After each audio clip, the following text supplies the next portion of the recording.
जय हिंद दोस्तों, कैसे हो आप लोग। स्वागत है आपका मेरे नए वीडियो में। तो आज हम देखने वाले हैं अंकित एक्सपायर्सन इंडिया का। अंकित सर है जो अपना कुछ ज्ञान की चीज़ें बताते रहते हैं, देश विदेश की घटनाएं वगैरह उनके बारे में जानकारियाँ देते रहते हैं। अच्छी तरह से समझा के जानकारियाँ भी देते हैं और वाईफाई स्टडी 2.0 पे पढ़ाते हैं, साथ साथ में अनअकैडमी पे भी पढ़ाते हैं। और उनका भी पर्सनल चैनल है अंकिता एक्सपायर्स इंडिया पे। तो उन्होंने अपने टाइटल में क्या डाला है कि क्या भारत सरकार नोटों की छपाई बंद करने वाली है, क्वेश्चनवाचक चिन्ह। क्या है CBDC, क्वेश्चनवाचक चिन्ह। तो ये वीडियो देखने वाले हैं, तो ये भारतीय संबंधित जानकारी है। तो देखते हैं, चलो वीडियो। जाने से पहले अगर वीडियो पसंद आए तो प्लीज़ सब्सक्राइब करके ज़रूर जाना। और अंकित सर का वीडियो का लिंक मैं नीचे दे दूंगा बॉक्स में, आप जाके भी देख लेना साथ साथ में। तो पहले वीडियो देख लेते हैं, चलो।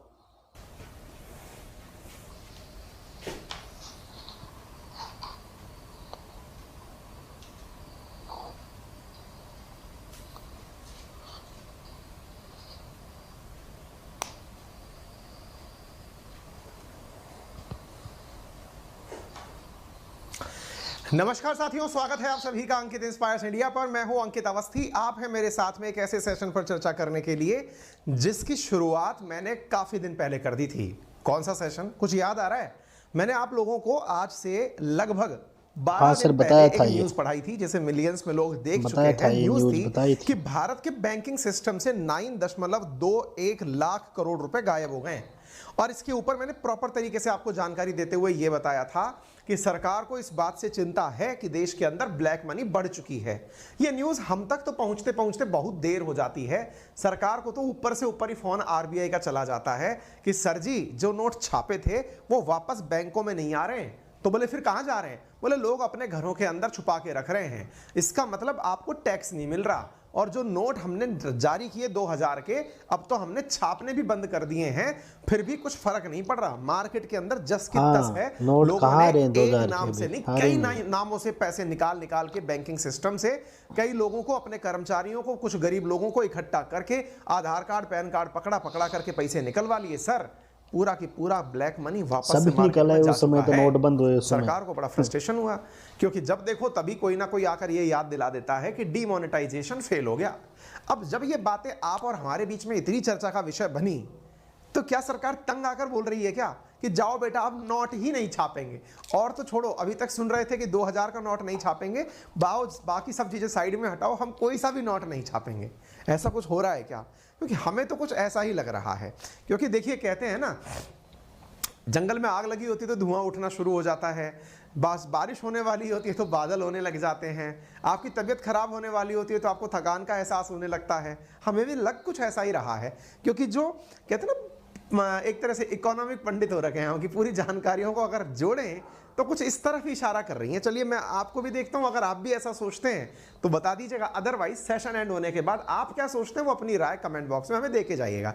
चलिए शुरू करते हैं। इधर देखिए, आप यहाँ पर जो ये न्यूज देखें, इसका इंपैक्ट अगर नहीं देखें तो एक बार जाकर देख लीजिएगा। कमेंट बॉक्स में मैं इस न्यूज को पिन जरूर करवाऊंगा। इसके अलावा मैं एक चीज और बताता हूं आपको।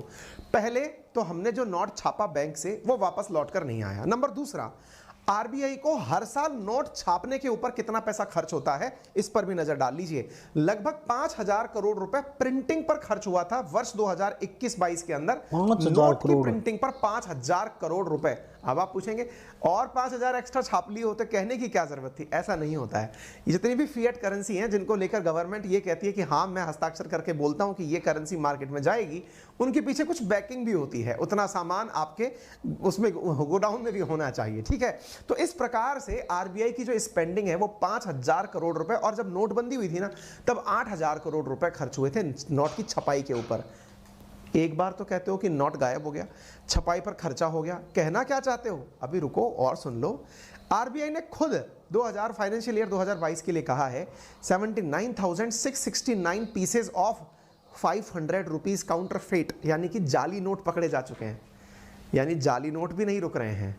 बाय द वे मैं आपको बार बार ये याद दिलाता रहूंगा कि नोटबंदी क्यों आई थी, सरकार का उद्देश्य क्या था। सरकार का उद्देश्य था ब्लैक मनी को बाहर निकालना। ब्लैक मनी सरकार की नज़र में वो जो सरकार के खातों में नहीं है, यानी बैंक के खातों में नहीं है, लोग अपने पास रख कर बैठे हैं, जिनके ऊपर इनकम टैक्स नहीं दे रहे हैं, जो सही तरीके से नहीं कमाई गई है, भ्रष्टाचार के माध्यम से कमाई गई है, उन सबको एक ही उसमें डाल दिया गया था। हालांकि सरकारी परिभाषाओं में जाओगे तो ब्लैक मनी की बहुत सारी परिभाषाएं, लेकिन आप एकदम टू द पॉइंट समझना चाहोगे तो ब्लैक मनी यही है कि साहब इसके ऊपर टैक्स नहीं मिला हो और गलत तरीके से कमाई गई हो। सरकार को लगा जो बैंक के खाते में रखेगा पैसा वो सही तरीके से कमाया हुआ होगा और जो घर पर दुबका के रखेगा वो गलत तरीके से कमाया गया होगा। इसी बात को पकड़ते हुए जिन जिन उद्देश्यों को ध्यान में रखते हुए नोटबंदी कि एक बार सबका नोट वापस मंगा लो, वो फेल मार गई दिखती है। क्यों? क्योंकि नोट आ तो गए लेकिन वापस भी लोगों के घरों में जाकर छिप गए या गलत कार्यों में उपयोग में आने लग गए। इसके बाद में आरबीआई खुद कहती हुई पाई जाती है कि इतने जाली नोट भी आ गए, क्योंकि सरकार ने कहा था जितने जाली नोट है वो समाप्त हो जाएंगे। जाली नोट भी वापस से मार्केट में अवेलेबल हैं। कहने को तो लोगों ने कहा था कि 500 और 2000 के नोट में चिप लगी हुई है, ऐसा कुछ था नहीं, जाली नोट भी आ गए मार्केट में। अच्छा, इसके मैंने भी सुना चिप वाली। एक जो चीज यहां पर जो कहते हैं ना सोचा नहीं था लेकिन हो जाएगा, वही हुआ। क्या हुआ पता है? हुआ ये, सरकार ने जब ये शुरू किया था डिमोनेटाइजेशन, तो उस समय ये नहीं सोचा था कि लोग डिजिटल इकोनॉमी को इतना जबरदस्त तरीके से अपना लेंगे। अब आप पूछेंगे ऐसा क्यों कह रहे हो सर आप? मैं आपको उदाहरण सहित एक लाइन बोल देता हूं, फिर हम मुद्दे पर आएंगे। मुद्दे के पहले माहौलबाजी चल रही है ये तो। आपको पता है जब कोरोना आया था ना, लाखों लोगों की जान गई, बहुत सारे लोग तबाह हो गए, बहुत सारे बिजनेसेस बर्बाद हो गए, लेकिन बहुत बड़ा मार्केट बन के आ गया। आज जो हम जैसे यूट्यूबर्स को आप देखते हो ना, या फिर बहुत सारी जो ऑनलाइन कंपनीज को आप इतना प्रॉस्पर करते हुए देखते हो, ये सब कोरोना की देन है, ब्लेसिंग इन डिस्गाइज है। ये सब लोग तब पनपे जब सब लोग घर पर बैठे हुए थे। यानी कि जब कोई बहुत बुरी घटना हो रही होती है तब उसकी एवज में कुछ और चीज पनप रही होती है, क्योंकि आपका पोटेंशियल फाड़ के बाहर निकलता जरूर है। इंडिया में भी वही हुआ। जब सरकार ने नोट पर बंदी लगाई तो लोगों ने रास्ता निकाल के डिजिटल इकोनॉमी निकाल ली। अब सरकार को हिंट ही हिंट में समझ में आ गया कि यार देश का एक युवा ऐसा भी है। आप अंदाजा लगाइए कि हम लोगों ने 3000 करोड़ डिजिटल ट्रांजैक्शंस किए हैं अप्रैल से जुलाई के बीच में। बाय द वे 3000 करोड़ रुपए के नहीं, 3000 करोड़ 3000 करोड़ ट्रांजैक्शंस की संख्या है। माइट बी पॉसिबल कि आपका ट्रांजैक्शन 10,000 का हुआ हो, 20,000 का हुआ हो। हम लोगों ने मोबाइल से मोबाइल में या इंटरनेट के माध्यम से जो पैसा सेंड किया है ना, जिसकी वैल्यू है 2,953 लाख करोड़ रुपए, 3,000 लाख करोड़ 2021 से 2022 2019 बीच में डिजिटल ट्रांजैक्शन किया था। 3,000 लाख करोड़ का 20-21 में डिजिटल ट्रांजैक्शन किया। 21-22 में 3,021 लाख करोड़ रुपए का हमने डिजिटल ट्रांजैक्शन किया है। 3,021 लाख देखिए, यानी कि ये उद्देश्य था नहीं सरकार का। जब सरकार ये सब काम कर रही थी तब सोचा नहीं था कि इससे लोगों का उपयोग पेटीएम का बढ़ जाएगा। सरकार को पता भी नहीं था कि पेटीएम वाला हर दुकान पे जाकर पोस्टर चिपकाया जाएगा कि पेटीएम करो, पेटीएम करो। लोगों ने पेटीएम तुरंत अपना लिया, फोन पे आ गया, भारत पे आ गया। सरकार को भी होश आया, अरे यूपीआई निकालो, तो वो एक साथ साथ चीज और डेवलप हो गई। अब सरकार को ये बात इतनी समझ में आ गई कि यार अगर ऐसे ही चलता रहा, लाखों में अगर ट्रांजैक्शन अपने इस पे चल रहे हैं, तो क्यों ना इन सब का जुगाड़ निकाल के, क्योंकि इसमें फर्जीवाड़ा नहीं हो सकता। किस चीज में? अरे आपके वॉलेट में कोई जाली नोट घुसा सकता है क्या? हैं? या फिर आपके वॉलेट में है वो सरकार को सब पता है। अब जरा विचार करो, चलो एक सिंपल सा तरीका दिमाग में लगाओ आप इन सभी आंकड़ों से। अभी भूमिका बन रही है, न्यूज तो आई भी नहीं है अभी तक। मैं तो भूमिका में आपसे एक सवाल पूछ ले रहा हूं, और सवाल ये है, केवल इतना सा विचार कर लो क्या कि यदि नोट हो ही ना मार्केट में तो क्या करोगे? भाई अभी आपके पास नोट थे 2000 के, उठाए आपने घर में दुबका लिए हैं, किसी साहब को रिश्वत में दे आए, तो चलेगा किसी के पास, मंत्री जी के पास 100 करोड़ रुपए मिल गए। मैं कह रहा हूं आपके मार्केट में नोट है ही नहीं, आरबीआई छाप ही नहीं रही, फिर आप कहेंगे माल कैसे खरीदेंगे? मोबाइल है ना, इंडिया के अंदर सैकड़ों करोड़ मोबाइल हो जाएंगे थोड़े दिनों में। अभी इंटरनेट कनेक्शन के उपयोगकर्ताओं की अगर हम बात करें तो वो भी 70-80 करोड़ से ऊपर निकल चुके हैं। देश की आबादी का लगभग 85% जो है ना वो डिजिटल हो चुका है। ऐसी स्थिति में मोबाइल धारी हो चुका है। आप सोचो बिना इंटरनेट के भी सरकार कुछ ऐसा ले आए जिस प्रकार से आपके मोबाइल का मोबाइल नंबर किसी से चोरी नहीं होता, आपके मोबाइल के अंदर रखे हुए कॉन्टैक्ट किसी के पास चले नहीं जाते। सरकार ऐसा कोई जुगाड़ लिया है कि यार इनके पास का जो पैसा है वो इनके मोबाइल में रहेगा, यानी कि डिजिटल रहेगा, छापने का खर्च भी नहीं आएगा, कोई दुबकाप कर घर में रख भी नहीं पाएगा तो कोई कैसे कहेगा कि सरकार ने ब्लैक मनी पर काम नहीं किया। आपको पता है हल्के से सरकार ने इस चीज की शुरुआत कर दी है।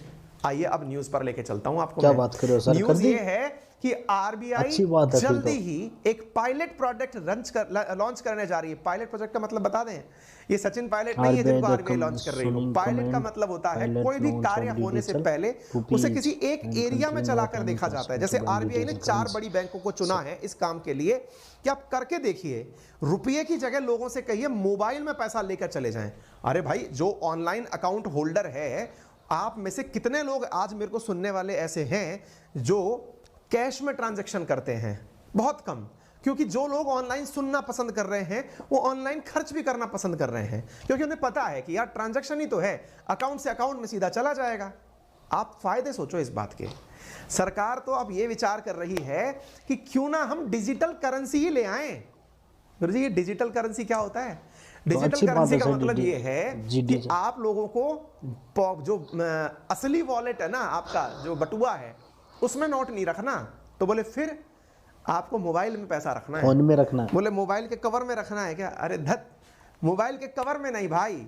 जिस प्रकार से पेटीएम में बैलेंस रखते हो, ऐसे ही केवल बैलेंस ही केवल सेंट्रल बैंक आपको दे, आपका दिमाग एकदम भन्ना जाएगा। इसका फायदा क्या होगा? हमने कहा दिखाई नहीं दिया। 5,000 करोड़ रुपए सालाना प्रिंटिंग पर खर्च होता है, वो बच जाएगा। नंबर दूसरा, आपको सीधा सीधा जाली नोट जो मैंने दिखाया वो बच जाएगा। तीसरा, सरकार का जो इतना पैसा गायब हो रखा है मार्केट में, जिसके ऊपर टैक्स वसूला नहीं गया है, वो मामला सेटल हो जाएगा। और सबसे इंपॉर्टेंट चीज आप अगर नोटिस करें तो भाई साहब, कितने ही लोगों को बाईपास करके पैसा आपके पास आएगा। पता है आपको सच्चाई क्या है? सरकार नोट ही नहीं, बैंक वालों की भी दिक्कत खड़ी करने वाली है। असल में बैंकिंग सिस्टम जो है वो इसी पैसे को तो आप तक पहुंचाने का। बहुत सी बैंकों के पास पहले काम के नाम पर होता क्या था? सरकारी लोगों के पास में पैसा भिजवाना, उनकी सैलरीज विड्रॉ करवाना, वो आएंगे उनके ही अकाउंट के एफडी खोल देना, उन्हीं से वापस से उनके लिए एफडी बनवा लेना, आरडी बनवा लेना, यही तो सब हुआ करता था। अब जरा विचार करके देखिए मैं क्या कह रहा हूं आपसे, कुछ समझ में आ रहा है? अगर ऐसा हुआ तो सरकार बैंकिंग सिस्टम में, यानी कि पैसे के रखरखाव में जो खर्च आ रहे हैं, उनका भी विकल्प तलाश रही है। न्यूज़ देख लीजिए आप। E rupee design to complement rather than replace existing digital payment से आरबीआई। हम इसको क्या करने के लिए लेकर आ रहे हैं कि ये कोई हम डिजिटल करेंसी जो अभी चल रही है ना, आप पेटीएम वगैरह कर रहे हो, उसकी तरह से यूज करने वाले हो। यानी कि नोट का विकल्प आ रहा है, जो आप नोट यूज करते हो उसका विकल्प लेकर के सरकार आ रही है। अब आपके दिमाग में अचानक शॉट पड़ने लगेंगे, तो सर क्या सरकार अपना रुपया अब ई रुपया लेके आ रही है क्या? जी हाँ। अब आप रुपया का जो सिग्नेचर इस तरह बना हुआ देखते हो, ऐसे मत देखना, इसके आगे ई और लगा देना। हमारे रुपये का सिंबल ये और होने के साथ साथ ई लगा हुआ और आएगा, यानी हमारी करेंसी ई डिजिटल करेंसी के अंदर कन्वर्ट होने जा रही है। अब आप पूछेंगे कि सर मायने तो भयानक निकल रहे हैं इसके, कुछ भी अगर हुआ तो बहुत बड़ी सारी चीजें हो जाएंगी। नाम क्या दिया है? इसी का नाम है central bank digital currency, CBDC. Reserve bank ने फ्राइडे के दिन कहा कि हम इसके लिए पायलट प्रोजेक्ट जल्द ही लॉन्च कर रहे हैं, नाम है ई रूपी। आप में से कुछ बच्चे जो करंट अफेयर्स एग्जाम के लिए पढ़ते हैं, उन्होंने इस ई रूपी शब्द को पहले भी सुना होगा। उसे इस प्रकार से सुना होगा, ERUPI। मोदी जी के द्वारा 2 अगस्त को लॉन्च की गई योजना थी, वो अलग थी। हाँ, वो जी, पर्सन और पर्पस स्पेसिफिक योजना थी, उसको साइड में हटा दो। ये भाई साहब बैकग्राउंड में सब चीजें चेक करके देख लिए। ई रूपी करके योजना जो मोदी जी ने लॉन्च करी थी ना, वो भी एक प्रकार की थी बिल्कुल ऐसी जैसी, लेकिन उसमें ये कहा कि नहीं नहीं ये तो हमने स्टूडेंट्स के लिए लॉन्च की है, नहीं नहीं हमने ये तो केवल महिलाओं के लिए लॉन्च की है, नहीं नहीं ये जरूरतमंदों के लिए हमने पैसा देने के लिए योजना लॉन्च की है। सब चीजें कर करके देख ली सरकार ने, कैसे कैसे तरीके निकलेंगे इसके। तो ये सीबीडीसी है, सेंट्रल बैंक की डिजिटल करेंसी, यही शॉर्ट फॉर्म में मैंने आपके सामने मेंशन किया हुआ है। आरबीआई ने कहा कि ऐसा होने से हमें बहुत सारे फायदे होंगे। E rupee will provide an additional option to the currency available from the money. It is substantially not differentiate from the bank note. Bank note से अलग नहीं होगा, but being digital it is likely to be easier, faster cheaper. ये तो हमें भी पता है।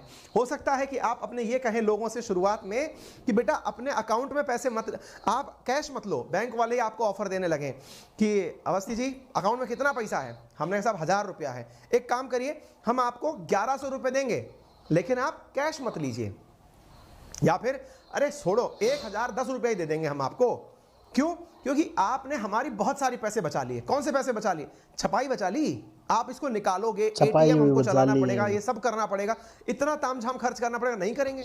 आपको पता है सेंट्रल बैंक भविष्य में जिस प्रकार से आज योजनाओं का पैसा अकाउंट में आ जाता है, विचार करिए बैंक के पास जाने का काम ही नहीं बचेगा। बैंकों के काम कुछ और हो जाएंगे फिर कि तुम लोग तो बिजनेस ग्रो करने पे काम करो कि बिजनेस कैसे बड़ा किया जाए। ये छोड़ दो, सरकार एक क्लिक पे आरबीआई से कहेगी बटन दबाओ, लोगों के पास मोबाइल में पैसा पहुंचाओ। जब सब कुछ डिजिटल हो रहा है तो पैसा डिजिटल क्यों ना हो। और उदाहरण में तो हम देख ही चुके हैं, भारत जहां 3000 लाख करोड़ रुपए के ट्रांजैक्शन एक एक क्वार्टर में कर डालता है, साहब सोचकर देखिए कहां जा रहे हैं हम लोग। आपको मालूम होना चाहिए बजट में भी इस बारे में चर्चा की गई थी। फरवरी 1 को जब निर्मला सीतारमण जी का बजट था, उसमें कहा गया था कि इंडिया जल्दी ही अपनी डिजिटल करेंसी लेके आने वाला है, आरबीआई इसकी तैयारी कर रहा है। आप देख सकते हैं 7 तारीख का ये प्रेस नोट जो आपके सामने है, जिसमें आरबीआई ने प्रेस रिलीज में कहा कि हम concept note on central bank digital currency launch कर रहे हैं। ये कंसेप्ट नोट क्या था? इसमें सरकार ने साफ साफ बताया कि कैसे होगा ये, क्या करेंगे हम, आरबीआई बता रही है ये सारी चीजें, और हम किस प्रकार से आगे बढ़ेंगे वो सारी बातें यहां पर बताई गई। तो आरबीआई का अल्टीमेटली प्लान क्या है? आरबीआई का प्लान कुछ भी नहीं है साहब। The approach of issuance of CBDC will be generated on the 2 basic consideration. पहला, एक डिजिटल रुपए को मार्केट में लेकर के आना जिसकी वजह से जो आपकी पेपर करेंसी है ना उसको रिप्लेस किया जा सके, and manage the process of introducing digital rupee in A seamless manner, बहुत आसान तरीके से। आप में से बहुत सारे लोग डर जाएंगे, सर कोई हमारे मोबाइल को चोरी कर लिया तो क्या होगा, सर हमारे पैसे को किसी ने हैक कर लिया तो क्या होगा। मैं सिंपल सा पूछ रहा हूं, आपके बटुए में इतने दिन से आपका एटीएम कार्ड रखा हुआ है, कोई लपड़ मार के आपसे एटीएम कार्ड छीन लिया तो क्या होगा। नंबर दूसरा, आपका पर्स जो जेब में रखा हुआ है आपसे गिर गया तो क्या होगा, पैसा तो उसमें से भी रखा चला जाता है? आप जो आज अपने पास में एटीएम कार्ड या क्रेडिट कार्ड रखे घूमते हो, अगर कोई मशीन लेकर के आए, आजकल वो वाईफाई इनेबल्ड आ रखे हैं, आपके पास वाईफाई वाला आजकल बस टच करके निकाल ले जाए, 2000 रुपए तो खर्च से निकल जाएंगे, फिर क्या कर लोगे। तो पैसा जहां है वहां तो सुरक्षा तो है, लेकिन आप इस आधार पर कि पैसा चोरी हो जाएगा आप काम करना थोड़ी बंद कर देंगे। अल्फ्रेड नोबेल ने डायनामाइट जो थी वो माइंस को फोड़ने के लिए बनाया था, लोगों ने बॉम्ब बना लिया। तो साइंस को काम ही बॉम्ब बना लिया, साइंस दो धारी तलवार है। तो सरकार अगर ये काम करेगी तो दूसरी चीजों की भी संभावना बढ़ेगी, लेकिन उनका रोकथाम संभव है। उनके पता होंगे सेंटर्स की इस बंदे के पास चोरी हुआ है, साइबर थाने बना करके, या उनका काम तो संभव है, लेकिन जो घर में बन के पैसा भर के रखे हुए हैं उनका क्या करें, जो काला धन भरा हुआ है उसको कैसे घर में सबसे ज्यादा लेडीज रखती है सर छिपाकर। हम में से कई लोग कई बार पनवाड़ी की थड़ी पर बैठ के कहते हुए पाए जाते हैं ये तो सरकार चाहती नहीं है। भाई साहब, इंडिया में तो जितना बैंकों में पैसा नहीं है उतना लोगों के घरों में पैसा है। कई बार कहते हैं, हम कहते हैं ये तो इंडिया के लोग बता देना अगर हमारे पास रियल में पैसा कितना है तो हमारी देश की इकोनॉमी 5वें नंबर की नहीं नंबर 1 पर पहुंच जाए। हम लोग तो बताते नहीं है, चले जाए, सही बात है, इतना पैसा इंडिया के पास। अरे कई लोग कहते पाए जाते हैं अपन को पता है मंदी ने क्यों नहीं मारा, बोले क्यों नहीं मारा, अपने पास ऐसा पैसा था जो सरकार को पता नहीं था, हमने उससे अपना घर चला लिया। दुनिया मंदी में थी, हम तो अपने घर के पैसे से चला लिए। बेटा चिंता ना करो, सरकार उन सबको ऑनलाइन लेके आने की तैयारी कर रही है और आप बच नहीं पाओगे। तो व्हाट इज फिएट मनी? यही वो मनी है जिसको सरकार बैकिंग करने वाली है, यानी ये कोई क्रिप्टो करेंसी नहीं है जिसके बारे में आप ये सोच लें कि हाँ कोई और ही मालिक होगा। आरबीआई डिजिटल करेंसी ला रही है। फोन पे, पेटीएम आपने जो लपालप यूज किया ना, उसका ही सरकार को मैसेज चला गया है कि ये लोग एकदम ऑलरेडी तैयार हैं। इनको बस कह दो कि आप जो इस पैसे को जो पेटीएम में लिए घूम रहे हो इसे आप कैश नहीं करवा पाओगे। कैश नहीं करवा पाओगे से मतलब ये हुआ कि बैंक में जाकर के आप जब नए हरे हरे नोट निकाल के लाते हो वो नहीं निकलवा पाओगे। बाकी नोट की वैल्यू उतनी ही रहेगी, सरकार खुद उसकी गारंटी लेगी कि हाँ ये पैसा आपका ही है और हमारे पास है, सुरक्षित है। सरकार ने कहा कि हम इसको 2 प्रकार से यूज में लेंगे। एक लेंगे होलसेल पर्पज से जो कि इंटर बैंकिंग सेटलमेंट के काम में आएगा, और दूसरा होगा रिटेल पर्पज से जो जनरल के जनता के काम में आएगा। होलसेल का मतलब ये हुआ कि अगर एक एसबीआई बैंक है उसको सरकार से पैसा चाहिए, यानी सरकार पैसा नहीं देती है, सरकार तो गवर्नमेंट सिक्योरिटी आरबीआई को टिका के उससे पैसे लेती है। आरबीआई से मान लीजिए एसबीआई को पैसा चाहिए तो वो भी अब इस प्रकार के ट्रांजैक्शन नहीं करेगी कि लीजिए साहब हमारी ट्रक भर के पैसे आ रहे हैं आप अपने पास रख लो। उधर से सीधा एक मैसेज इधर आया, टन ये लीजिए इतना पैसा आपके अकाउंट में क्रेडिट हुआ। होलसेल में काम जो चलेगा ना, बड़े बड़े करोड़ों के कारोबार जो धड़ाधड़ चलेंगे वो हो जाएंगे होलसेल डिजिटल करेंसी। ऐसा नहीं होगा, आप में से कुछ लोग ऐसे कहें सर मान लो कोई इतना बड़ा हैकर आ गया, इतना बड़ा हैकर आ गया, पूरा पूरा अकाउंट उड़ा दिया। तो इसीलिए इन दो भागों में बांट दिया है, बड़े ट्रांजैक्शंस एक प्रकार से और दूसरे ट्रांजैक्शंस दूसरे प्रकार से, ताकि इनके डर से बचा जा सके। क्लियर है? तो ये सीबीडीसी दो प्रकार की होने वाली है, सीबीडीसी डब्ल्यू यानी होलसेल और सीबीडीसी आर यानी कि रिटेल। रिटेल में आप और हम जैसे जो लोग होंगे, नॉन फाइनेंशियल लोग, वो शामिल हो जाएंगे, और होलसेल में जो लोग शामिल होंगे वो बता देंगे। कुछ लोग कहेंगे सर क्रिप्टो करेंसी है क्या? मैंने अगेन कहा क्रिप्टो का कोई बाप नहीं होता है, यानी कि उसका कोई भी अथॉरिटी नहीं है, किसी ने भी उसको लीगल नहीं किया है, किसी ने भी ये नहीं कहा है कि जाइए मैं आपको ये पैसा अथॉराइज करता हूं। आपने माइनिंग के थ्रू उसको बनाया, मशीनों के थ्रू माइन करके, बहुत ब्लॉकचेन तकनीकी का उपयोग करके उसका उत्पादन किया है। क्रिप्टो करेंसी के अंदर कोई भी सरकार बैकिंग नहीं करती है उसकी। जो अपना डिजिटल करेंसी है उसको सरकार ऑथराइज करती है कि हाँ ये हमारी करेंसी। और आपको मालूम होना चाहिए भारत सरकार इस बारे में बहुत लंबे समय से विचार कर रही है, क्योंकि सरकार क्रिप्टो करेंसी को एंडोर्स नहीं करती है। सरकार का कहना है क्रिप्टो ने लोगों के अंदर तरह तरह से गलत काम करने के रास्ते और निकाल दिए, इससे बचने के लिए हम अपनी डिजिटल करेंसी लाएंगे। तो क्या इसके ऊपर भी माइनिंग जैसी चीजें होंगी क्या? मशीनें लगा के बनाना पड़ेगा? क्यों भाई, कुछ नहीं बनाना, आपके मोबाइल में एक नंबर लिखा आ जाएगा कि ये नंबर इतना पैसा हुआ। अब आपका एक और पता चला कि इसमें है, और वो क्या है? आप लोगों की खर्च लिमिट बढ़ाना। कभी आप देखना आपके अकाउंट में, आप अपने पर्स में, वॉलेट के अंदर 10,000 रुपए लेकर मार्केट जाना, कभी आप उस पैसे को लेकर के 10 दिन तक घूम सकते हो, लेकिन 10,000 को जीरो करके कभी नहीं लौटोगे, कभी नहीं लौटोगे। आपके दिमाग में एक शगुन आ जाएगा, यार जीरो तो नहीं करना चाहिए, बटुआ खाली अच्छा नहीं लगेगा। और दूसरी तरफ बताऊं, आपको क्रेडिट कार्ड दे दिया जाए और कह दिया जाए कि लीजिए साहब इसको खर्च करके आइए, 10,000 रुपए की अलाउड लिमिट होगी ना, आप पूरा निपटा के आओगे। आप कर्जा लेके और निपटा के आओगे, आपके अकाउंट में पैसे नहीं है, माइनस में पेमेंट करके आओगे। ये ऑनलाइन के सबसे बड़े नुकसान है, ऑनलाइन के ट्रांजैक्शंस में सबसे बड़ा नुकसान है, आदमी अपनी लिमिट से ज्यादा खर्च करता है।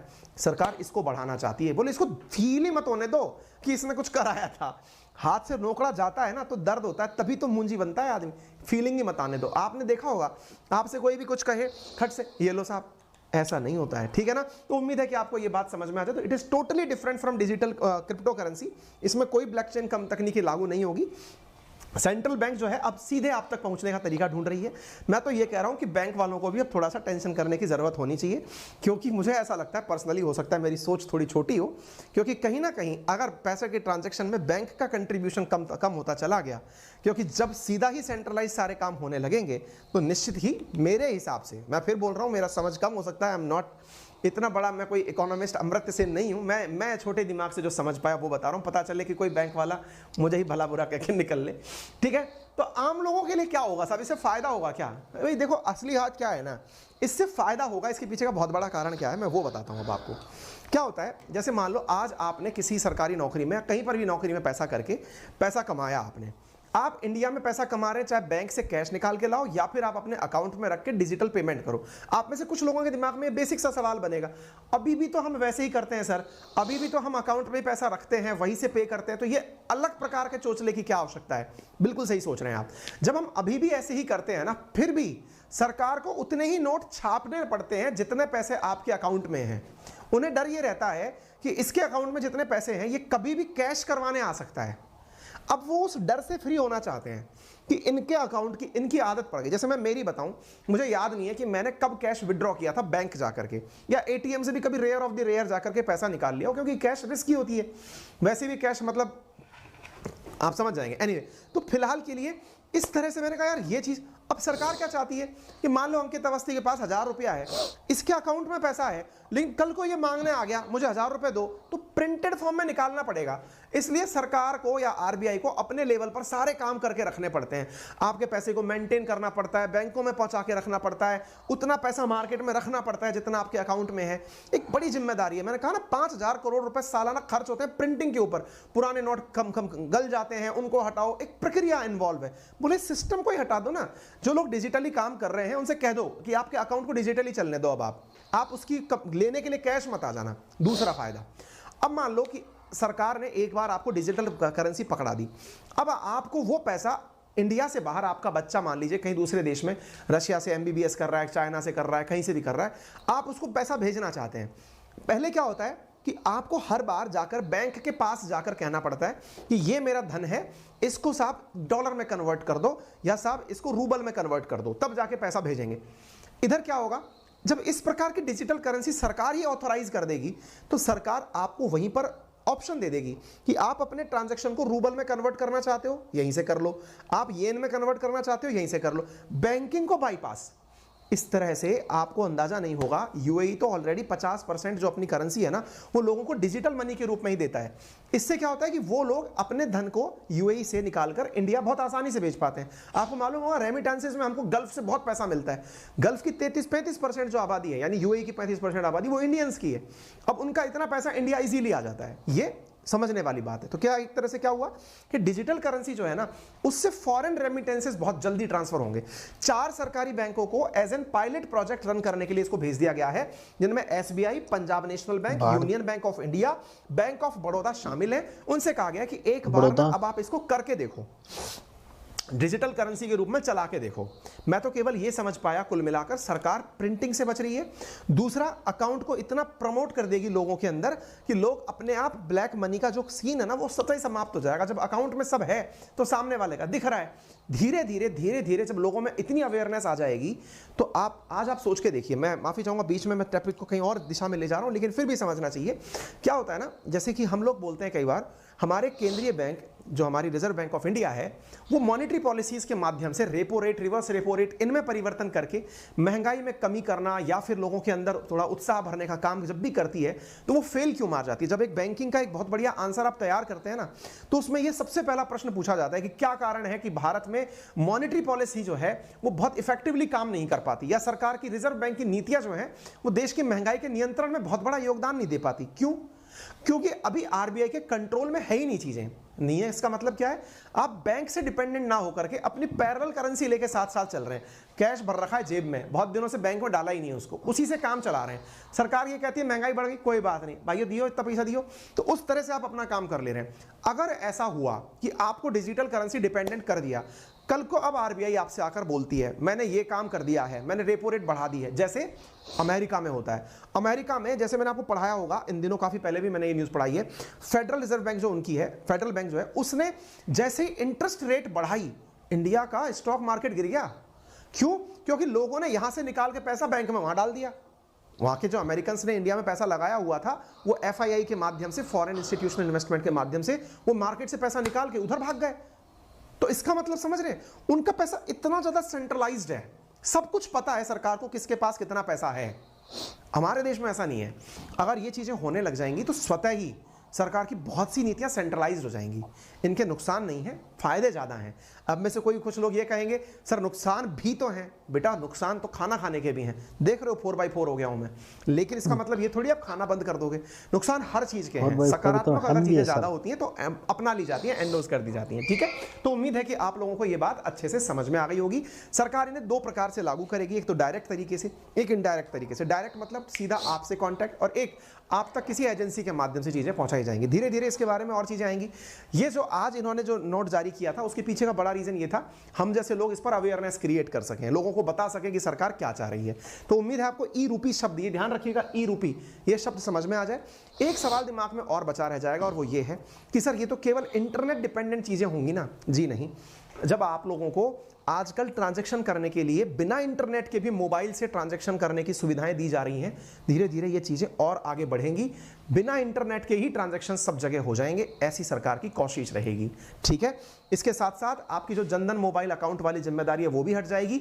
मोबाइल में ही सारा धन हो जाएगा तो जनधन रह जाएगा। उम्मीद है आपको ये बात समझ में आ जाएगी। आपके दिमाग में कोई और भी देश है क्या जो ऐसा कर रहा है? जी हाँ, 11 देश डिजिटल करेंसी ऑलरेडी लॉन्च कर चुके हैं, लेकिन वो बहुत छोटे छोटे देश हैं। चाइना हमसे 2 साल पहले से इसके ऊपर पायलट प्रोजेक्ट चला रहा है, भारत सरकार भी इस पर पायलट प्रोजेक्ट चला रही है। अमेरिका और ब्रिटेन जैसे देश जो हैं इस पर रिसर्च कर रहे हैं, दुनिया इस बारे में सोच रही है। चाइना ने हमसे 2 साल पहले ही पायलट प्रोजेक्ट रन कर दिया है। पायलट का मतलब फिर से बता दूं, कुछ लोगों के ऊपर अप्लाई करके देख रहे हैं कि करके देखते हैं इनके ऊपर क्या रिएक्शंस आते हैं, सकारात्मक अथवा नकारात्मक। नकारात्मक आए तो छोड़ देंगे, क्लियर है। ऐसे ही प्रधानमंत्री ने 2 अगस्त के दिन एक चीज और लॉन्च की थी और वो थी ई रूपी। अब आप इस ई रूपी से और आई की जगह ई लगे वाले से कंफ्यूज मत होना। ये जो योजना थी इसके अंदर पर्पज स्पेसिफिक थी, a person and purpose specific digital payment system था, जिसके अंदर सरकार ने कुछ सर्विस प्रोवाइडर्स को सीधा पैसा देने के लिए ऑनलाइन ट्रांजैक्शन किया था। अभी जो आरबीआई जिस पर चल रही है उसको आप सीबीडीसी के नाम से जान के रखिएगा, यानी सेंट्रल बैंक डिजिटल करेंसी, ठीक है। उसको ई रूपी से कंफ्यूज मत करिएगा, ई रूपी सरकारी योजना के रूप में आप केवल इतना ध्यान रख सकते हैं। अपनी राय जरूर दीजिएगा, सेशन जरूर लंबा हुआ, लेकिन मैंने कोशिश की है कि आपके दिमाग में जितने भी प्रकार के डाउट्स थे उन्हें खुद से लेने की। उम्मीद है कि मैंने अधिकांश चीज़ें सेटल की होंगी। फिर भी आपके क्या और डर हैं, अगर ऐसा हुआ तो क्या होगा, ये सारी बातें हमें कमेंट बॉक्स में जरूर राय के अंदर बताइएगा। फिलहाल के लिए इतना ही, बस छोटी सी गुजारिश, जब आपके लिए इतनी मेहनत हमारी टीम करती है तो आपके द्वारा जो वीडियो को शेयर किया जाता है, वीडियो को लाइक किया जाता है, चैनल को सब्सक्राइब किया जाता है, तो उसके अंदर हौसला बढ़ जाता है। तो आपसे निवेदन इतना ही है कि YouTube जैसे एक फ्री प्लेटफॉर्म पर, जहां पर हम आपके साथ कनेक्टेड हैं, हमारी टीम का उत्साह बढ़ाने के लिए आप अपने योगदान स्वरूप आप और अपने साथियों से हमारे चैनल को सब्सक्राइब जरूर करवाएं, और अंकित परिवार को 7 लाख सब्सक्राइबर तक पहुंचाने के लिए आप सभी का तहे दिल से बहुत सारा धन्यवाद। चैनल पर इसी प्रकार अपना प्यार बनाए रखें, वीडियो को ज़्यादा से ज़्यादा शेयर करें, चैनल को सब्सक्राइब करना बिल्कुल ना भूलें। सर का वीडियो खत्म हुआ, बड़ा अच्छी चीज़ें बताई सर ने और मज़ा आया वीडियो देख के। सारी चीज़ें अच्छी चीज़ें बताई, अच्छी कॉमेडी भी की बीच में। तो सर ने मेरे को अच्छी चीज़ें मेरे को समझ में आई, वो मैं बता देता हूँ आपको। जैसे ई रुपीज़ बताया, ई रुपया बताया। ई रुपया सरकारी योजना है, सरकारी योजना के तहत मिलेंगे किसान को, वह उसके अनुसार बताया। ये भी मेरे को अच्छा समझ में आया क्योंकि ये डिजिटल करेंसी है।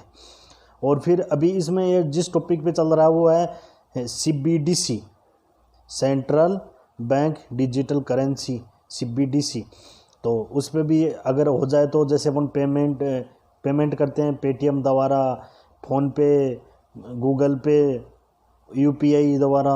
UPI तो 2-3 देशों में भी लॉन्च हो चुका है, जैसे UAE या दुबई हुआ, फ्रांस हुआ, उधर उनमें भी लॉन्च कर दिया है। तो बहुत अच्छी बात है। अब अभी जो डिजिटल करेंसी होगा उसका नाम ई रूपी होगा, ई रूपी। बहुत अच्छी चीज़ है। तो डिजिटल होने के बाद में खाने का मतलब आदमी का खर्चा कम होगा। मेरे हिसाब से तो आदमी का खर्चा कम होगा। नहीं जेब में पैसे हैं तो ले गुटखा ले ले, वो तंबाकू ले ले, वो फलान लिया, वो कचौड़ी लिया, समोसा लिया, तो वो ज़रूरी है, बियर लिया, तो वो खर्चा कम होगा। डिजिटल होगा तो सोचेंगे भाई हाँ अकाउंट में कम पैसे हैं, मेरे हिसाब से बता रहा हूँ। और डिजिटल होने के बाद में ये भी फ़ायदा है, आजकल जो ये सर ने बताया वाईफाई वाला कार्ड, वो तो बड़ा डेंजर है। उसको अगर पास में ले लिया तो नुकसान है, बहुत बड़ा नुकसान है उसका। तो वो अगर हो गया तो बड़ा लफड़ा है। आजकल इंडिया में भी आने लगे वो वाईफाई वाला ATM। तो देखे जाए तो अच्छी चीज़ें बताई। कौन सी सर ने बताया कि डिजिटल करेंसी तो 11 देशों में लॉन्च की गई है, निबिया जो भी है, वो देश पढ़ नहीं पाया मैं अभी, तो उनमें अच्छी बात है। 11 देशों ने की है तो भारत में भी होनी ज़रूरी है, चाहे किया जाए तो अच्छी है। RBI अच्छा काम कर रही है, RBI अच्छा लॉन्च कर रही है, सराहना करते हैं, उनको धन्यवाद देते हैं कि इस टाइप की आप करेंसी लॉन्च कर रहे हो, तो अच्छी बात है। ताकि जो केस है उसमें एक ये भी फ़ायदा है, जो खने मतलब पैसा दबा के बैठे हैं, सबसे ज़्यादा महिला दबा के बैठती है पैसा, तो वो भी बाहर निकलेंगे धीरे धीरे। हाँ, और जो ब्लैक मनी है वो भी बाहर आएगी। सरकार अच्छी सोच समझ के ये लॉन्च कर रही है। खरे कि नोट भी बंद कर रहा है, नोट तो छपाना बंद करेगा, इतना करोड़ रुपए का। हमने तो सोचा भाई ऐसे छप रहे हैं, कागज़ लगा के गवर्नमेंट छाप रही है, इतने पैसे खर्च हो रहे हैं इनको पैसे छापने में, तो ज़रूरी है। और उसमें सर ने बताया कि अगर डिजिटल हो जाएगा तो ATM वगैरह उनका भी खर्चा नहीं होगा, बैंकों का, और पेपर का खर्चा नहीं होगा, तो अच्छी बात है। तो वीडियो बहुत अच्छा लगा, कुल मिला के आनंद आया, थोड़ा बहुत ज्ञान की प्राप्ति हुई सर, धन्यवाद। और सर का वीडियो का लिंक मैं नीचे बॉक्स में दे दूंगा, आप जाके भी देख लेना। लेते हैं वीडियो से विदा। जय हिंद, जय भारत।